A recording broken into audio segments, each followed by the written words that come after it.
Do y'all have more or less confidence in the Celtics to win a championship after their playoff run?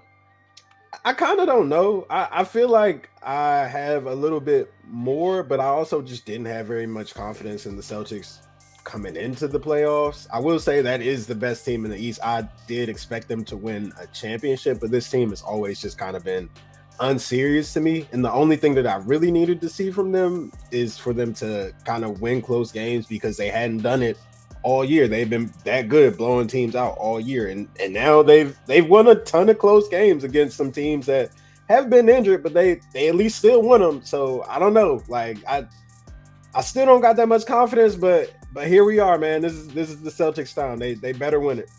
Stop it. I have no confidence in this team, man. They beat TJ McConnell's heroic Game 4 performance, and the Pacers blew another lead when they were up in the fourth quarter. Like, they just played bad teams, man. And whoever they play coming out the West, that's going to be the best team they've played so far. It's not going to be a subpar team coming out the East with one of their two guys hopefully not injured.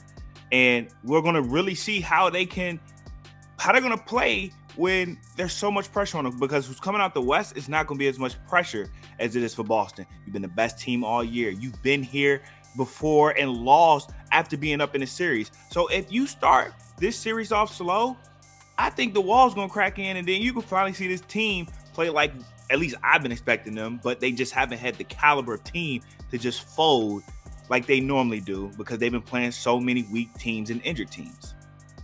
Yeah, I have less confidence than I had before. I expected them to run through the Eastern Conference, and even though they did that, it looked a lot harder than it should have, right? Like, these were games that it felt like in series, it felt like they should sweep all of them. And this is the NBA. Teams are tough, but not only were these not 50-win teams they were beating, these were teams without their best players a lot of times, and they still just came down to the end.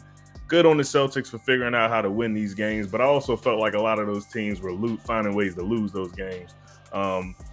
But it's two parts, right? I also have less confidence because the team that comes out the West is looking a lot stronger than I thought maybe it would if it wasn't the Nuggets. Like, the Mavericks look like a real contender right now. And so if they have to play Dallas, I'm not sure what that looks like. But who knows? The Celtics have been getting lucky. Maybe Luka breaks his leg or something. Bro, don't wish that. Bro, What? Look, everything's been breaking the Celtics' way, man. I need Kyrie to come through for the good vibes, man, because you just violated Luka, bro.